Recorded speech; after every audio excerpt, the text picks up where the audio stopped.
Leitores do Jornal Agora Itu, hoje a entrevista com o candidato professor Anderson Silva do PT, que tem como vice Erasmo Souza.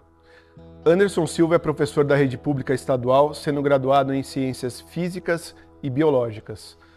Ele é presidente do PT em Itu e ativo no movimento sindical como membro do Sindicato dos Professores do Ensino Oficial do Estado de São Paulo.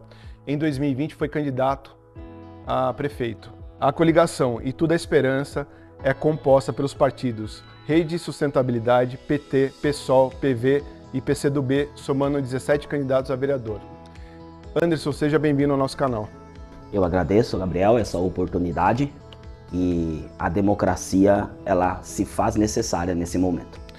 Anderson, para aqueles que não te conhecem, quem é o Anderson Silva? Eu sou filho de imigrantes nordestinos, minha família migrou para Itu na década de 50, construir a sua vida, eu nasci, cresci e constituí a minha família dentro de Itu, né? Me tornei esse cidadão de bem, porque fui acolhido por essa cidade. Aqui em Itu, qual o seu lugar preferido? Eu gosto da região central, eixo histórico, né? Itu tem uma história com a República, que ela é fascinante e que muitos ituanos desconhecem, né? E o turismo ele acabou ficando voltado pela questão do exagero por conta do Simplício, que era um personagem da Praça é Nossa, mas Itu tem uma história fascinante quando se trata de República Federativa do nosso país. Partindo um pouquinho para os projetos, para a sua proposta de governo, caso seja eleito, qual seria a sua primeira providência no dia 1º de janeiro de 2025? Hospital. A Santa Casa vai voltar a funcionar com excelência como era antes, Gabriel. Por quê? Não é aceitável que uma cidade com 200 mil habitantes, 135 mil eleitores, não tenha um hospital público. Centralizar como o PAN foi o maior erro histórico na saúde pública de Itu. Isso não pode acontecer. Não fecharei os PANs. Os PANs continuarão atendendo, só vamos descentralizar e vamos adequar outros prédios em outras regiões estratégicas, como a Avenida Tiradentes, por exemplo. Nós temos a especialidade, nós podemos ali transformar um PAN para atender, por exemplo, a região sul da cidade. Por acaso, primeira pergunta sobre os setores aqui da cidade é justamente sobre a saúde, né? É um setor crítico em Itu, no estado, no Brasil, no mundo, mas assim, a gente entende que também requer muita atenção do próximo prefeito, porque é uma das principais reclamações da cidade. Você citou aí sobre descentralizar, mas de fato, quais medidas que você acredita que devem ser tomadas do ponto de vista prático para que o problema da saúde seja resolvido na cidade? O problema ele é resolvido em médio, curto e longo prazo. E no curto? No curto prazo, a volta da Santa Casa. Isso daí Quando você diz a volta, seria com o São Camilo? Não propriamente com o São Camilo, mas voltar a funcionar, né? Ter o atendimento como tinha antigamente, na Santa Casa. Vou buscar recursos junto ao governo federal, irei até o presidente Lula, ministro da Saúde, e vamos fazer voltar a Santa Casa. Mas isso não é só a solução, Gabriel. Nós temos a região do Pirapitingui, que concentra mais ou menos 80 mil pessoas naquela região. E lá não tem um hospital. E o tempo hábil de deslocamento é em torno de 13 a 15 minutos. Não temos, hoje, ambulância suficiente para atender a demanda. Então nós precisamos, além de fortalecer os PANs da Cidade Nova, construir ali um hospital vertical, igual é em Indaiatuba. Embaixo o pronto atendimento e os outros andares, as especialidades. Construir o prédio não é o custo alto. O que custa é você manter a estrutura.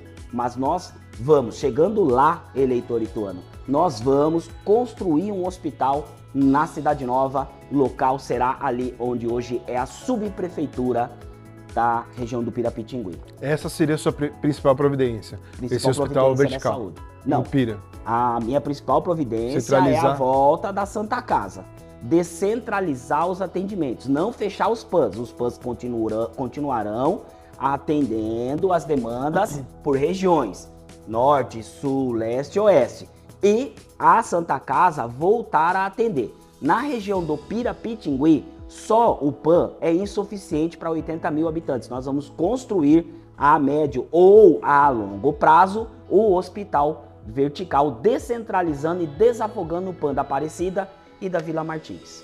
Falando um pouquinho sobre a água, abastecimento de água e a crise hídrica na cidade, Itu foi nacionalmente conhecida por conta da falta d'água, já na época do governo Tuízi.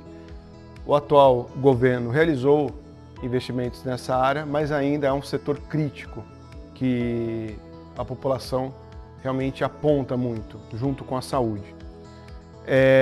Independente, eu sempre falei isso nas entrevistas, de lado político, de qual seja o prefeito, a população ela quer saber, de fato, quando o problema da falta d'água vai ser resolvido na cidade de forma objetiva. O que deve ser feito, qual é o diagnóstico, na sua visão, como candidato, do problema que existe, se é a captação, se é a distribuição, se é a falta de chuva, se é o clima. Como resolver o problema da falta d'água, professor Anderson, em Itu? O problema da falta d'água, eu entendo como gestão. Não é só a captação. Nós precisamos fazer o desassoreamento, nós precisamos aumentar o armazenamento, porque quando nós passamos pelo período de estiagem, nós temos que ter a demanda suficiente para suprir a necessidade da população ituana. Nós precisamos colocar em prática o projeto que já está pronto, que está esbarrado nas questões ambientais, que é a barragem Piraí. Eu tenho acesso ao governo federal, eu tenho acesso à ministra Marina e não será difícil conseguir fazer com que esse projeto ele entre em andamento.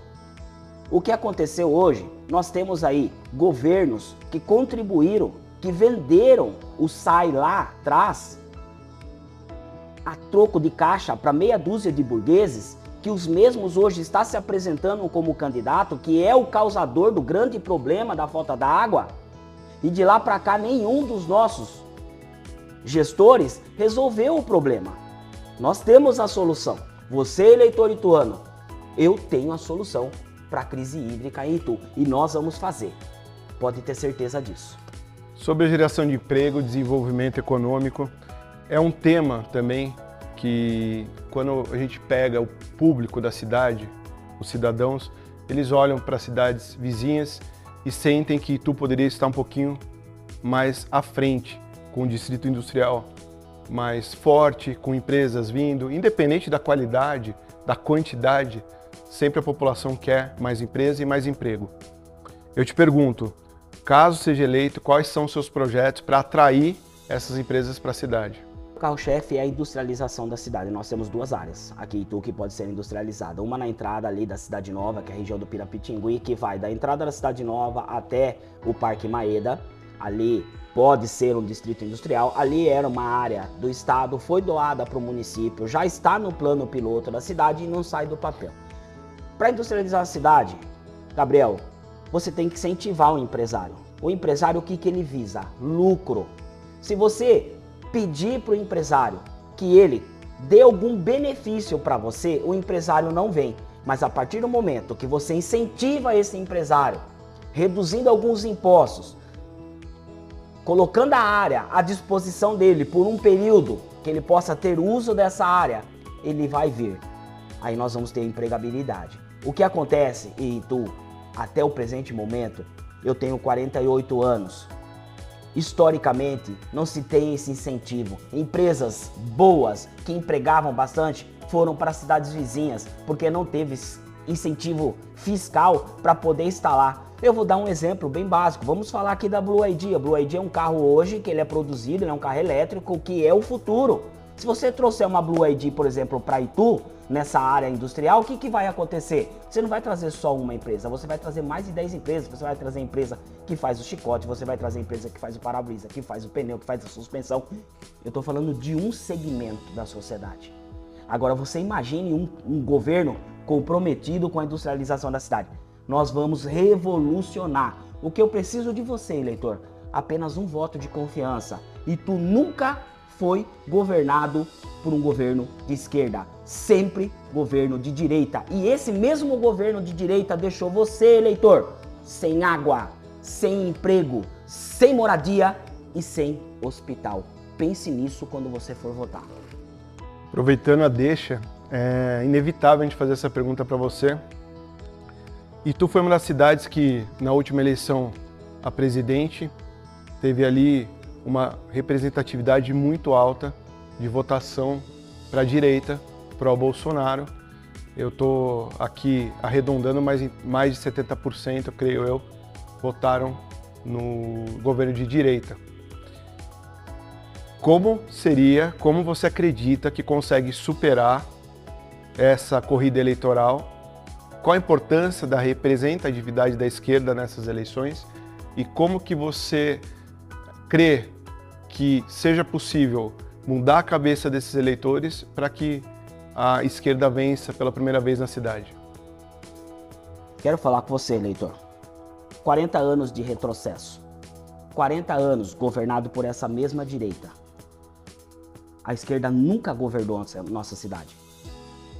Quem trouxe o atraso foi a direita. Quem deixou você sem hospital foi a direita. Quem deixou você sem água foi a direita. Quem deixou você sem emprego foi a direita. Quem não traz política habitacional, porque as últimas que tiveram, foi a esquerda. Era o governo Dilma que trouxe o Alpes 1 e Alpes 2, política habitacional que impactou mais ou menos 680 famílias. O que faz, Gabriel, eu acreditar? Que o eleitor, ele terá consciência social, não segmento político, ideologia, social. Nós precisamos mudar a história de Itu, eleitor. Não podemos mais agonizarmos. Ver os nossos vizinhos crescerem e nós continuarmos com uma paralisia sem fim. Eu estou pedindo para você a oportunidade de mudar. E o que me faz acreditar, veja bem, vou arredondar com matemática simples. Bolsonaro teve 60 mil votos. O Lula foi a maior votação que o Lula teve em Itu, 30 mil votos, para arredondar matematicamente. São 4 candidatos de direita que disputam o mesmo eleitorado. Então você tem uma divisão entre eles. Eu sou o único candidato de esquerda que estou em busca desses 30 mil eleitores que votaram no Lula. Se os 30 mil eleitores votaram no Lula, votarem no Anderson, eu sou o próximo prefeito da cidade e nós vamos revolucionar a cidade de Itu. Itu jamais será lembrada como retrocesso e sim como gigante que ela sempre foi. Você falou sobre ideologia, fica um pouco inevitável não perguntar, até porque são posições do governo federal que têm repercutido a nível mundial sobre, por exemplo, o processo democrático ou não da Venezuela, né? E isso com certeza impacta em qualquer candidato que venha representar o PT. Como que você viu, como você enxerga esses posicionamentos, não só do presidente, como também mais recentemente do candidato a prefeito de São Paulo, Boulos, que se posiciona de uma forma onde reconhecem a democracia na Venezuela, que é criticada pela grande parte dos países do mundo, né? E aqui dentro também. Te pergunto isso, Anderson, porque é algo que recai sobre esses candidatos, eu queria a sua opinião. E sua opinião também se na Venezuela existe ou não democracia? Bom, vamos lá. No dia 8 de janeiro, nós sofremos um ataque. Poderíamos não estar aqui agora conversando. Porque quando você vive a ditadura, você não tem liberdade, inclusive a tua profissão de imprensa. É cerceado esses direitos. Como na Venezuela, talvez? Como na Venezuela, tá? Então, assim, tudo que se tem em um processo eleitoral que não tem transparência e gera dúvida, Gabriel, isso não é sadio e não é bom para lugar nenhum do mundo. Não estamos falando só da Venezuela. Estamos falando de uma questão global. Precisamos ter transparência. Tudo que gera dúvida não é bom. Não traz. Portanto, você não reconhece. Eu, Anderson, não reconheço. Perfeito. Tá? Mas é uma opinião pessoal, não opinião partidária. Uhum. Eu, Anderson, né, não tenho esse reconhecimento. Por quê? Porque não ocorreu o quê? Transparência. Por fim, seu candidato a vice, Erasmo Souza, queria que você comentasse o que consolidou essa escolha para ser o seu vice-candidato a prefeito. Nosso partido é um partido constituído de pessoas trabalhadoras, pessoas comuns, Se você pegar minha chapa de vereadores, vocês vão ver que essas pessoas, elas não têm títulos. Ela é comum, como o professor aqui, que levanta até 7 horas da manhã e tem dia que vai até às 11 horas da noite. A escolha do vice foi exatamente nesse sentido. O vice é um trabalhador comum, ele tem as suas atividades profissionais em manutenções de residências, como qualquer outro cidadão. E não tem ninguém melhor para representar a classe trabalhadora da nossa cidade, que corresponde a mais de 70%. Essa foi a escolha e o motivo de ter escolhido o Erasmo Souza. Anderson, o Jornal Agora e Tu te agradece pela presença e disponibilidade e boa sorte em sua campanha. Eu que agradeço essa oportunidade, de poder estar aqui, estar falando para esse público e lembrar vocês, o poder do seu voto, ele é fundamental no futuro da nossa cidade.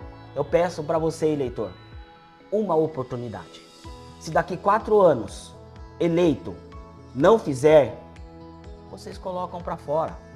Mas vamos mudar.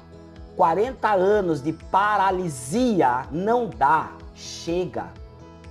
Vamos virar a mesa do coronelismo nessa cidade e dar um ar novo, uma forma diferente de governar, e podem ter certeza que iremos fazer e revolucionar, e Itu novamente vai entrar nos eixos históricos pelo crescimento e desenvolvimento tanto sócio, psico e cultural dos ituanos. Obrigado. Eu que agradeço. Valeu, boa sorte. Valeu.